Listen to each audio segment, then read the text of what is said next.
This is Leo. All right, let's come over to me. Leo is a very fearful dog. One of the issues we're here to work on is he won't take treat from the guardian's mother when they go to visit her. And so in this video, I'm going to go over some tips and tricks that you can use if you have a fearful dog. I'm going to start off by some things that you don't want to do. And this is one of the first things I mention to people because it's probably one of the most common mistakes people make with their dogs when it's fearful. Is what do we try to do? We try to, if a child falls, we try to, reassure it, pick it up, we kiss the boo-boo and all that fun stuff. Well, for dogs, anything that the dog is doing when you specifically reward it or give it attention is what you're specifically rewarding it for. Right, let me re-say that. Anything your puppy is doing when you pet it is what you're rewarding and amplifying. So if you have a dog that comes to you and sits down, you pet it, you're petting it for sitting. That's a great thing to do. What a lot of people do, however, is they have a puppy or a dog that's fearful, is they like to pet it and talk to it calmly and try to soothe it. But that is actually going to backfire. It's going to actually reinforce the behavior that you don't want. So what we don't want to do is do that. What I usually recommend when we have a fearful dog is when we come in, what I did is I ignored Leo completely. I didn't try to pet him, I didn't talk to him, and he didn't run away, which his guardian said he normally did. Now I have some tricks of the trade. I smell like other puppies, my feet do, and my pants and all that. But a lot of us, we think, well, what I'm going to do is is a positive. Petting you is a positive thing, so it's okay to do that. Well, just like in our culture for humans, it's not appropriate to go and touch someone you don't know. Even if it looks like they're in distress, their neck is sore, and used to be a massage therapist, it's not appropriate for you to go and massage their neck. Now, if you ask them and they say, yes, I'd like a massage, that's very different because you're checking in and they're telling you, yes, I would like your assistance, and they're giving you permission. We think because what we're doing is a positive thing, it's okay to touch the dog and pet it. Well, if we are able to even get to that point with a fearful dog, we're just going to be reinforcing it. So what I'd like the guardian to do, and anytime that she sees the dog is fearful, we want to, first of all, increase distance between them and whatever they're fearful of, whenever possible. We also want to take note of what that item was, and if it's something that is going to be repeated and it's not something that dogs should be fearful of, we can fix that through counter conditioning. I have other videos on my website that go through counter conditioning. In this one, I'm just going to go show you how to kind of help a dog approach you, because he was taking treats from me pretty much right away, and evidently the mother he won't take treats from. Now she has some limitations, and so she has some extra equipment, I'm believing, and so that might be a little scary for the dog. So basically, what I'm going to do is I'll sit on the floor over here now when we're doing this.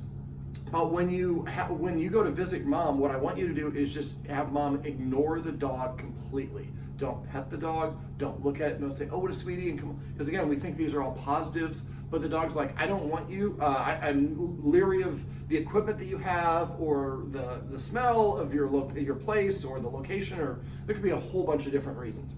And a lot of times, and I would ask you not to say anything, a lot of people inadvertently give their dog a command word to get aggressive, fearful, excited. So if every time that Leo is nervous, you're like, it's okay, it's okay, it's okay. Well, the only time I hear that is when I'm nervous, so that must be a command word to get nervous. And I've seen this happen many times so that what you're trying to do backfires. So I'm going to have you not say anything. I'm going to have mom not say anything. Now, we can set him up for success by making sure he gets a little bit of exercise before we bring him over. Now, the guardian also, the treats that you're using matter.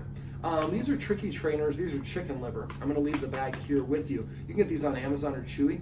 They have almost no preservatives. The bag of treats that the guardian's using, it had 3 things in the ingredient list were listed as flavor. And so I think the food should taste like the food it is, not have extra flavor added in. And a lot of preservatives can make it less appealing for dogs. When it comes to dogs, the smell is the most important thing. These work so great because they only have like 1 preservative. So make sure you fold it over and burp all the air out of it before you, and don't leave the bag open, or they'll be dry. They won't work very well. All right, so what I'm going to do is I want to have Leo, who's right basically behind the camera. You can keep it on me, that's okay. But he's behind the camera, and he's just kind of hanging out with his mom because he doesn't know who this person is. So what I want him to do is simply practice approaching me, having something good happen, and then moving away. But right now he's staying there. He doesn't have an inclination to want to come here, so we have to kind of give him one. So I'm going to take these treats, and because he's a little guy, I'm going to tear them in half, which kind of opens up a little bit more scent. And I'm going to toss one on the carpet over here, and you can make sure, and this way you can kind of follow Leo. So he came over and licked it up. I'm going to throw another treat. And he took another couple steps towards me. What I'm trying to do is throw the treats in a way where he's got to get a little bit closer to me each time.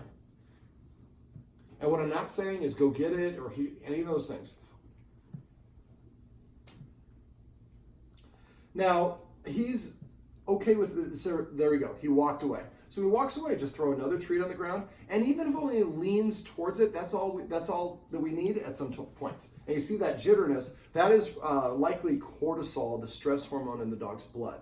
That makes it a physical manifestation. And if you pet a dog with cortisol in its blood, then you can kind of amplify that as well. We recognize that because it has what you call efficiency of movement. They're snapping the head around, they're very jittery. And so you saw he kind of jumped back just a little bit. So I'm going to throw another one. And all I want to do at this point is approach and see how he looked up at me. He looked to see if somebody's going to try to pet him, which I'm not going to do. I'm going to give him space. You're going to keep on throwing the treats until he does what he just did there and lingers there.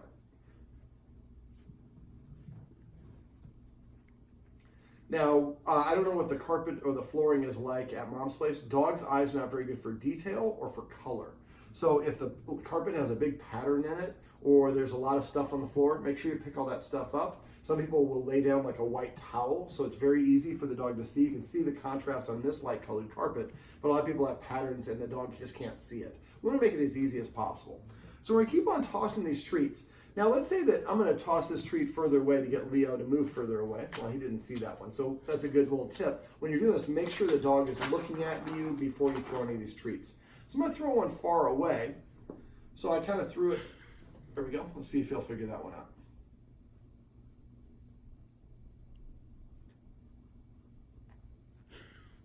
That's okay.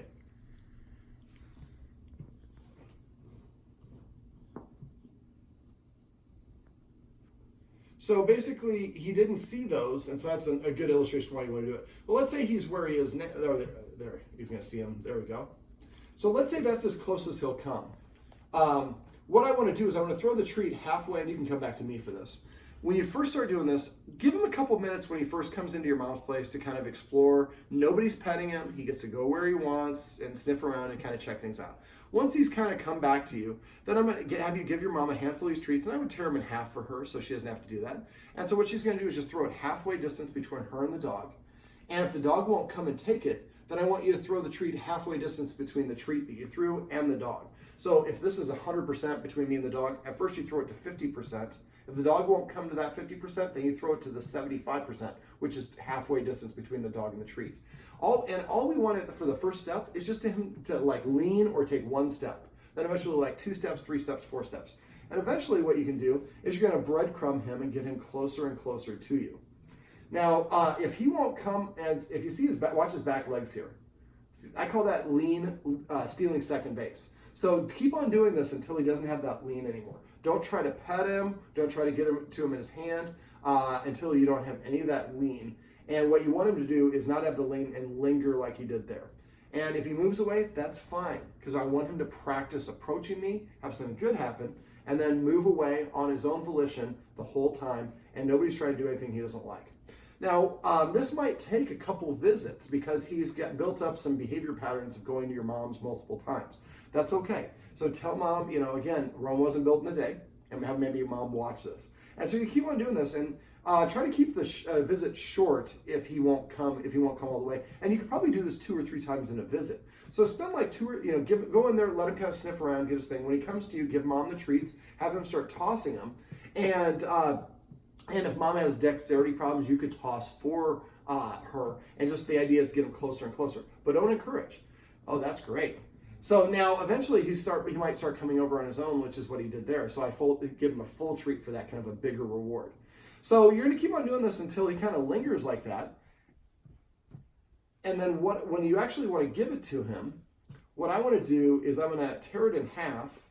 And I put one on the floor right here. And I'm going to have the other one in my hand. And I'm kind of holding it right here. And I'm holding my fingertip. I'm holding it nose level. If we hold it here or going down, all those things can be intimidating for a dog. And so we want him, again, just to approach us, have good things happen. And when he does take it from your hand, don't try to pet him.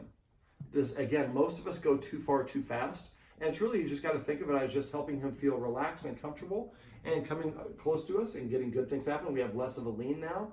He's taking the treat a little bit easier for my hand. See if I can do 2 treats in my hand now. So I'll do one kind of early and one a little bit later.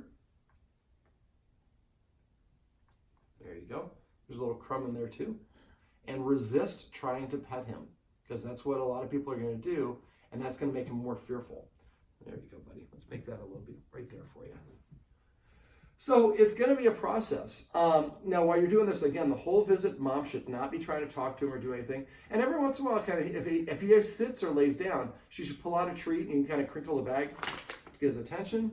Just drop the treat near her and have him practice doing that.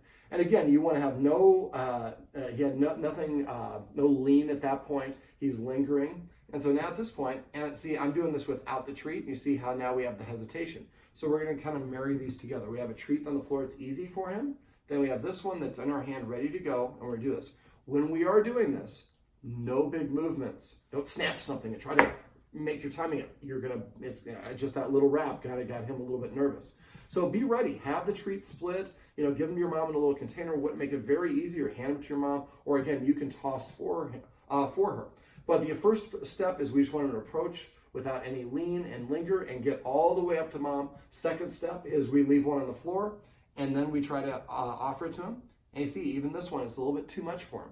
So that's why I think the pair, we call pair treating for something else, but just putting the first one down. Now he gets to lick it off our fingertips. So this will be a process, like I said, it might take a couple visits. So try to keep the visits relatively short, less than an hour, and maybe try to do it 2 or 3 times per visit. If he doesn't want to come or he shuts down and he stops taking the treats, that's fine. Pick them up. Well, actually, you can leave them down there until you leave. When you're ready to leave, go pick them up. Don't let him have them, if mom goes to the bathroom. The whole point is you have to approach mom in order to get those. All right, let's go back to Leo. That handsome fellow is Leo, and now you can come back to me. And these are some tips you can use if you have a dog that's fearful about approaching someone that you know.